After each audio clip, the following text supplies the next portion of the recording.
کچھ نشانیاں اور کچھ میں آپ کے سامنے چیزیں ذکر کرتا ہوں کہ اس کے اندر اگر انسان ان کو اختیار کرتا رہے اور اعمال صالحہ کر رہا ہے تو اللہ کی ذات سے امید ہے کہ اس کے جو اعمال میں لگا ہوا ہے یہ قبول بھی ہوں گے۔ کچھ آداب ہیں اور کچھ ان آداب کی اور ان طریقوں کی اگر وہ رعایت رکھتے ہوئے کام کر رہا ہے تو اللہ کی ذات سے امید ہے کہ اس کے اعمال کو اللہ پاک کیا فرمائیں گے؟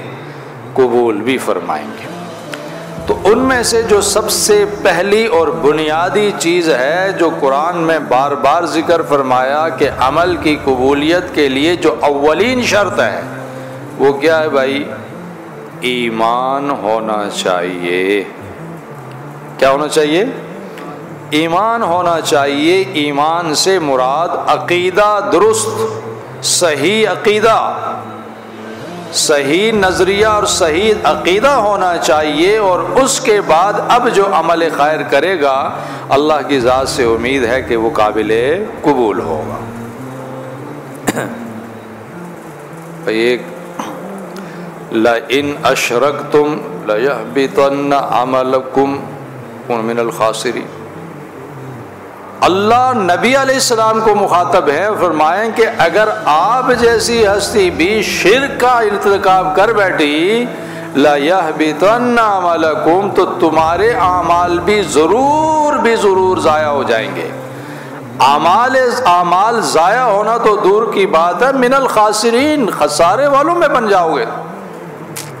اس لیے اپنا عقیدہ درست رکھنا، اللہ کی ذات اور صفات میں ملاوٹ نہیں۔ شمس بھائی صحیح کہہ رہا ہوں؟ جزاک اللہ۔ ہمیں پتہ ہے کہ ہمارے کھوکھرا پار کے ایریے میں خالص دودھ کہاں ملتا ہے؟ خالص سودا کہاں ملتا ہے؟ یہ خالص چیز کہاں ملتی ہے؟ پتہ ہے؟ انسان کہتا ہے یار وہ اس کے پاس خالص دودھ ہے، اس کے پاس خالص آٹا ہے، فلاں فلاں ہے نا، تو ہم اس سے حاصل کرنے کی کوشش کرتے ہیں۔ اور میرے دوستو، ہمیں سب سے اہم چیز ہے ایمان، عقیدہ۔ تو اس کے بارے میں ہمیں یہ انکوائری نہیں کرنی چاہیے، تحقیق نہیں کرنی چاہیے کہ صحیح عقیدہ اور صحیح نظریہ ملے گا کہاں، کس کے پاس ہے؟ جس نے ہری جھنڈی دکھائی اس کے پیچھے ہو گئے؟ ایسا تو نہیں ہے نا۔ اللہ نے شعور، عقل، فہم عطا فرمائی ہے۔ جب ہم دنیاوی معاملات کے اندر پرکھتے ہیں اور خالص چیز کے پیچھے بھاگتے ہیں کہ یہاں خالص ملتی ہے، اس سے لے لیا جائے، یہ نہیں دیکھتے ہیں وہ کالا ہے یا گورا ہے، یہ نہیں دیکھتے ہیں کہ کون کیا ہے۔ ہمیں چیز چاہیے چونکہ ہمارے مطلب کی ہے، لہٰذا ہم اس سے لے رہے ہیں اور لائن میں کھڑے ہو کے لیتے ہیں۔ جی ہے کہ نہیں ہے؟ دھوپ کے اندر۔ اور میرے دوست اور عزیزو، تو اس طریقے سے ایمان کے حوالے سے بھی غور اور فکر ہو، ایسے لوگوں کو تلاش کیا جائے، ایسے لوگوں کا یعنی ان کے پیچھے پڑا جائے جو صحیح العقیدہ ہیں، جو خالص چیز بیچتے ہیں، جو ایک نمبر چیز جن کے پاس ہے، ان کے بارے میں بھی تو بھاگ دوڑ کرنی چاہیے نا، ان کے تک پہنچنے کے لیے۔ یہ ایمان کا مسئلہ ہے۔ اور میرے دوستو، سلمان فارسی رضی اللہ تعالیٰ عنہ کتنے عرصہ سفر کر کر خالص ایمان کے پیچھے مدینہ منورہ پہنچے، کتنے لوگوں کی ان کی خدمت کی، اپنے پادریوں کی، راہبوں کی، اتنی خدمت کہ مجھے خالص چیز مل جائے۔ ان کے پاس نہیں ملی، اس نے کہا دوسرا ایک بندہ اس کے پاس چلے جاؤ۔ وہ فوت ہوا، اس نے کہا دوسرا ایک بندہ اس کے پاس چلے جاؤ۔ اس کی خدمت میں لگے رہے، کرتے کرتے آخری والے نے بتایا کہ مدینہ منورہ چلے جاؤ، وہاں ایک آخری نبی آئے گا، بس خالص چیز اس کے پاس ہے، ہمارے پاس کوئی خالص نہیں۔ بتا دیا تمہیں کہ خالص چیز ملے گی کہاں تمہیں۔ ابھی آ کے کسی کا غلام بن گئے، اس کے باغ میں کرتے کرتے کرتے پتہ چلا آپ صلی اللہ علیہ وسلم مدینہ منورہ تشریف لے آئے ہیں، نبوت کا دعویٰ کیا ہوا ہے، فلاں فلاں، اور منزل تک پہنچ گئے۔ اس لیے میرے دوست اور عزیزوں، میں نے پہلی چیز عرض کی کہ ایمان اور عقیدہ درست ہو.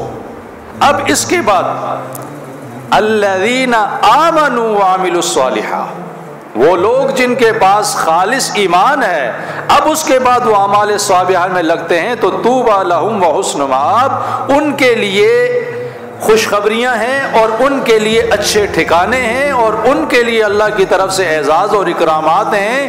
ان کے لیے اللہ نے عزتوں کے گھر تیار کیے ہیں، اللہ نے ان کے لیے راحتیں، سکون اور چین کی زندگیاں آگے رکھی ہوئی ہیں جن کے پاس خالص ایمان، اور اس کے بعد پھر وہ منزل کو، اپنے گھر کو خوبصورت سے خوبصورت بنانے میں لگے ہوئے. دوسری چیز میرے دوست اور عزیزو ہے اخلاص. جو بھی ہم عمل کر رہے ہیں نا، جس عمل میں لگے ہوئے ہوں، اس کے اندر اللہ کی رضا مقصود ہو. وَمَا أُمِرُوا إِلَّا لِيَعْبُدُوا اللَّهَ مُخْلِصِينَ لَهُ الدِّينَ، وہ خالص ہو کر اللہ کے دین کے لیے ان امور کو پورا کرنے کی کوشش میں ہیں.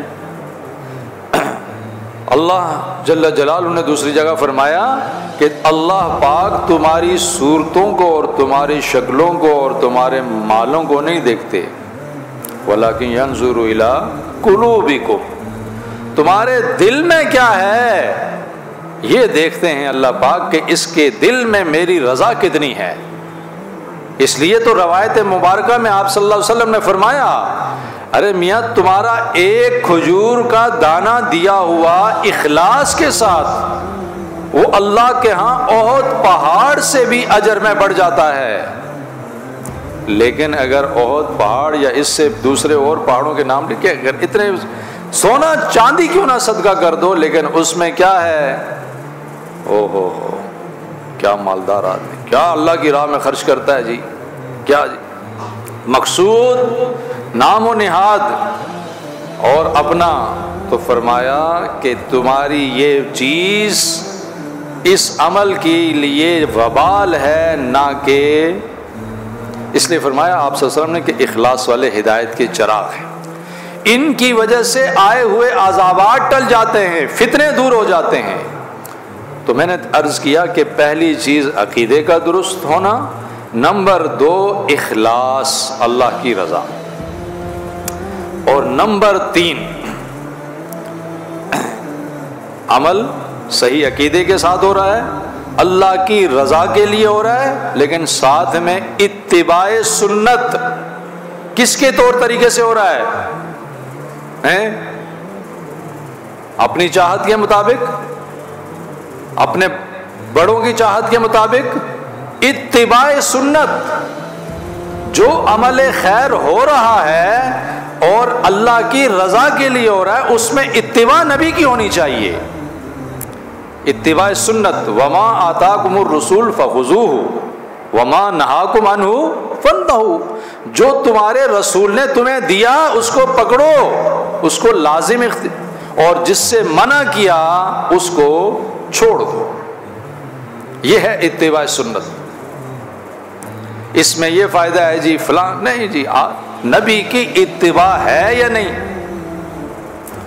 4 سنتوں کی جگہ کوئی 5ویں سنت پڑھ لے جی، 1 رکعت تو زیادہ ہوئی، اس میں رکوع زیادہ، سجدے زیادہ، تسبیحات زیادہ ہوئی ہیں، کون سا گناہ کیا میں نے جی؟ اب بتاؤ، اس ایک کے ملنے سے 4 ضائع ہوئی یا 4 ادا ہوئی؟ 4 بھی ضائع ہوئی. اتباع سنت نہیں رہا، نبی کا طور طریقہ نہیں رہا، اللہ کے ہاں مردود، رد، جاؤ. اس لیے میرے دوست اور عزیزو، اللہ پاک نے ان اعمال کو اس انداز سے نہیں رکھا کہ جو چاہے جس طرح اپنی مرضی سے، نہیں نہیں نہیں، کام کرو اتباع سنت کے مطابق کرو. اور چوتھی چیز جو کام کر رہے ہو نا، تقوی کی حصول کے لیے کرو. تقوی کا معنی کیا ہے؟ ڈر، خوف، گناہوں سے بچتے ہوئے اپنے دامن کو، اپنے زندگی کے جتنے بھی اللہ نے تمہیں یعنی اعضاء دیے ہیں، ان اعضاءوں کو گناہوں سے بچاتے ہوئے اس عمل کو پورا کرنے کی کوشش کرو.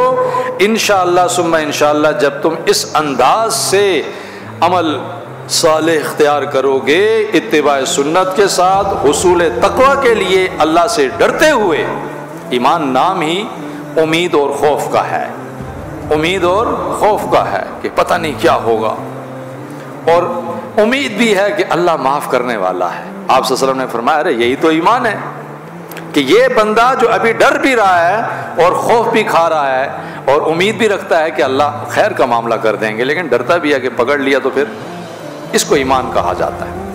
اور پانچویں اور آخری چیز وہ عمل صالح، عمل کو قبولیت کا شرف بخشنے کے لیے علماء نے جو لکھا ہے وہ شرائط میں ہے آخری چیز اور سب سے اہم، وہ ہے دعا۔ جو بھی عمل کیا جائے اس کو دعا کے ساتھ اختتام پذیر کیا جائے، ہر عمل کو اس کے عمل کے ساتھ اختتام دعا، اللہ یہ جو بھی کام ہوا اپنی بارگاہ میں قبولیت بخش دے، اللہ اس کو قبول فرما لے۔ توبہ استغفار اس دعا کے اندر ہونی چاہیے، اس لیے کہا جاتا ہے کہ ہر عمل کے ابتدا میں بھی استغفار ہو اور آخر میں بھی استغفار ہو۔ استغفار یہی دعا ہے، اللہ کوئی کمی کوتاہی ہوئی اسے معاف فرما، صحیح نہیں ہوا اس کو صحیح طور پر، اللہ اس میں اگر کوئی نقص ہے پورا فرما، اللہ صحیح رہنمائی فرما۔ اس انداز سے جب انشاءاللہ دعا کے ساتھ ہم اس عمل کو پورا کریں گے تو اللہ کی ذات سے امید ہے کہ یہ عمل قبولیت کی راہ میں چلا گیا۔ تو آج کی بات کا خلاصہ یہ ہوا، کچھ ساتھی بعد میں آئے، کہ ہر عمل قبول کروانا ہے اللہ سے، اور قبولیت کے لیے 4-5 شرائط میں نے آپ کے سامنے رکھی کہ سب سے پہلی عمل کے قبولیت کے لیے شرائط میں یہ ہے کہ ایمان عقیدہ صحیح ہو، نمبر 2 وہ جو عمل کیا جا رہا ہے اس میں اخلاص ہو، نمبر 3 اتباع سنت ہو، نبی کے طور طریقے کے مطابق ہو، نمبر 4 میں نے عرض کیا کہ تقوی یعنی گناہوں سے بچتے ہوئے، بچنے کے لیے جو اللہ نے طریقے اختیار دیے ہیں ان کو اختیار کرے، اور آخر میں دعا کا اہتمام۔ تو انشاءاللہ آپ کا یہ عمل اللہ کی ذات سے امید ہے کہ قابل قبول ہوگا۔